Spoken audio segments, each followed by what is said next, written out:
I'm going to preview the Baylor versus SMU women's volleyball game, which will be played on September 10th at 7 p.m. Central Time on ESPN Plus.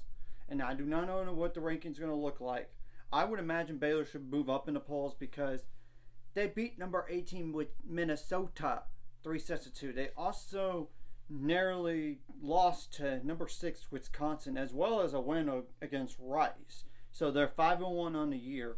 And that Wisconsin match, they were down 2-0. They came storming back, and in fact, they had 3 match points in the 5th set, but they couldn't close when it was 14-11, and Wisconsin won 5 points in a row to win the match. And now this is this year's stats for SMU, and I'm going to preface this and say that SMU actually defeated number 2 Nebraska this past week, 3-0, but they're 4-2 on the year with losses to Hawaii. That's like a receiving votes team, 3-2, and Loyola Marymount University, 3-2 as well. So they're a good team. If they could beat Nebraska, that's number 2 at the time, and they were receiving 10 first place votes, you gotta beware. And I apologize for looking down because I cannot memorize all this stuff here. And we'll see if SMU is ranked or not. Baylor should be ranked. It's a matter of where they're going to be ranked. In my opinion, maybe SMU will be, but then again, they did lose a match this past week. So we'll have to wait and see. So what are some players to keep an eye on? And I'll put this in the description below so y'all could see it. So the first one is Celia Colin, number 3. A 6'1" setter, that's a grad senior. 11 kills on 26 attempts with 2 attacking errors, 211 assists, 7 service aces, 12 service errors, 41 digs, 10 blocks, 1 of those is solo, that's it. Then it's Ellie Bolton, number 4. A 5'7" defensive specialist, Les Libero, that is a grad senior. 2 kills on 2 attempts, 24 assists, 6 service aces, 10 service errors, 7 receiving errors, 55 digs, that's it. And I'm only going to mention Casey Badenhorst, number 5, because she's played in 8 sets this year, but number 5, yeah, 8 sets this year. 6'1" setter, that is a junior, and I know she's not played a lot. She only has 5 assists on the year, 3 service errors, 6 digs, that's it. Berg Frazier, number 6. The 5'7" defensive specialist / libero, that is a senior. 67, no kills, period, on no attempts. 2 assists, 2 service aces, 6 service errors, 15 digs, that's it. Naya Scheim, number 7. A 6-foot opposite, that's a grad senior. 67 kills, which is the second most on the team this year so far, on 155 attempts with 25 attacking errors. 5 assists, 2 service aces, 2 service errors, 37 digs, 20 blocks, 3 of those are solo. Natalie Foster, number 11. 6'4" middle blocker, that is a grad senior. 33 kills on 60 attempts with 8 attacking errors. 17 service aces, 25 service errors, the most in both those categories on the team this year so far. 7 digs, 20 blocks, 1 of those is solo. That's it. Okay, Jameson Wheeler, number 15. Now I know it might be skipping down a few players, but they didn't play that much. A 6'1" opposite hitter, that is a senior. 54 kills on 142 attempts with 20 attacking errors, 8 service aces. 8 assists, 2 service errors, 5 receiving errors, 53 digs, 6 blocks, 2 of those solo. That's it. Okay, then Nedi Okamore, double Nedi Okammor, and I apologize if I butchered that. A 6'4" middle blocker, that is a senior, a grad senior. So as you can tell, they're an old team. and I'll definitely put that in the description below on the roster. 31 kills on 71 attempts with 8 attacking errors, 7 digs, 28 blocks, which is the most on the team, and 2 of those are solo, 4 blocking errors. There's Maya Tabron, number 31, a 6'1" outside hitter. That's a senior. 77 kills, which is the most on the team. 194 attempts with 33 attacking errors, 7 assists, 7 service aces, 9 service errors, 7 receiving errors, 41 digs, 17 blocks. 4 of those are solo, 1 blocking error. And the last player I'm going to mention is Natalie Perdue, Perdeue, number 53, 6 foot outside hitter that is a grad senior. 2 kills on 5 attempts. I know she's not done a lot, but she's played in 21 sets this year. 1 assist, 2 service aces, 4 service errors, 1 receiving error, 3 digs. That's all she's done. Obviously, Baylor needs to correct what they did wrong against Wisconsin going in this match, and kind of the same thing with that Minnesota match.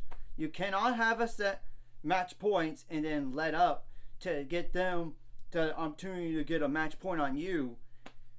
So that's that, and you got, of course, serve tough.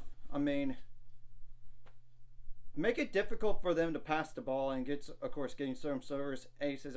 Their service errors, as long as it's not like a ton of service errors like that last match, and you get same like a 1-to-1 ratio or something like that, like even like a 1.5 to 1 ratio, that'd be really good to have that. And of course, you want to limit your attacking errors. And I know at some of those points in both those matches, they had opportunity to put it down and they made an error just because they just went way too long on the shot. And this is a quick turnaround for both of these teams here because they both played on Saturday.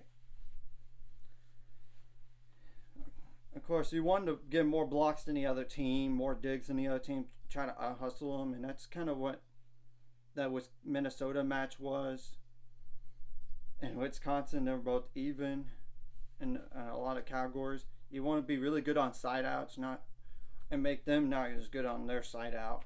And you got to pass the ball well. Even if they're serving the ball tough, you got to find a way to get in and play and try to set up your offense and get them out of system offensively, while you have to try to be in system as much as possible. And don't have like overpasses or free balls to the other team. And if that happens and it comes down to like to your side and you're back on defense, try to find a way to stop them again. And obviously, if you could force them, that would be really helpful. And you've got to take advantage. And like especially when the jousting situation, you got to try to predict where they're going. Like, yes, they might be hitting the hands and they're going out of bounds. Then you have to adjust your hands on where it is, and you got to make adjustments on the fly, not just from set 1 to set 2, set 2 to set 3, set 3 to 4, 4 to 5. You get the whole point, not just from one set to the next. But throughout the set too, you got to make adjustments on the fly. You got to have some variety on offense. You try to not be predictable as much as possible. I mean, you don't want to have like net violations or like a rotation violation or a football, and all this. And try to start faster and be more consistent whenever you have a lead. Don't let up. It's kind of what happened in both those last 2 matches, to be honest. I mean, match points came back against Minnesota to get a match point yourself. I mean, you were like down 14-13. The other team was serving for Minnesota was serving for the win. You forced it to 14 all, and then won the following 2 points as well. So you cannot let up on the gas pedal whenever you have a lead, especially when it's like 2 sets to 1 or 1 set to none. If you could get this to like 2 sets to nothing, that'd be huge and everything. And you don't want them to block you as much and outdig you. I mean, don't let them have a lot of service aces or at all. I mean, it's anything that goes for amount of kills as well. Especially getting a good hitting percentage, that would really help. As you could tell by the numbers and everything. And this SMU team is no slouch. They beat Nebraska at home. And this is a good quality match to help prepare for the NCAA tournament, as well as like the Big 12. Big 12 is here, I mean, for the regular season. Because it is a wide open conference. And you need to find a way to get... This is a revenge game for you. Remember, you lost to SMU last year 3-2. And it's time to... I know some of those players that were not on the roster last year, but some of them were. So they know that feeling's like to play against them, and try not to let them intimidate you, and let's show them who's boss at home, and let's get a win here, because this would be a quality win over a team that's probably going to make the NCAA tournament. I'm just being honest. And yes, they beat Nebraska, but that was at home, and they even lost to Hawaii and Loyola Marymount, so you could tell. And they're a tough team because of those two losses. They were like in 5-set matches. The other ones were like a 3-0 win on 3 of those, and 1 win that was 3-1. So yeah, and try not to have so many lulls during the sets, and you can't start slow. And if you do start slow in a set, try to find a way to climb back in it as much as possible, and don't try to allow the momentum go against you, especially whenever you're up in a set, like in terms of like 12-5, and then it's cut down to 12-9 or 12-10. Don't try to let that happen. Or 12-11. Don't, or even tied up. Don't let that happen. Or even the opposing team take the lead. Don't try to. You gotta stay focused, point to point here, and let's go to work against SMU and learn from these last few matches. And it's definitely a good thing that you got tested like this, and you're coming off of a loss, and that should fire you up. Though I know SMU is going to play ticked off because they just lost themselves, so you got to come out with energy and fire and protect home floor. So anyways, if you like this content, hit the like and subscribe button. See you guys later on the road to 7 subscribers. Course ultimate goal is 1,000 or more, so my money out this course. Like a video, comment video, really helps YouTube algorithm so more people see it. Sharing the video does help as well, so more people could watch. And if you're watching and not subscribed, hit subscribe buttons for the notification bell as well.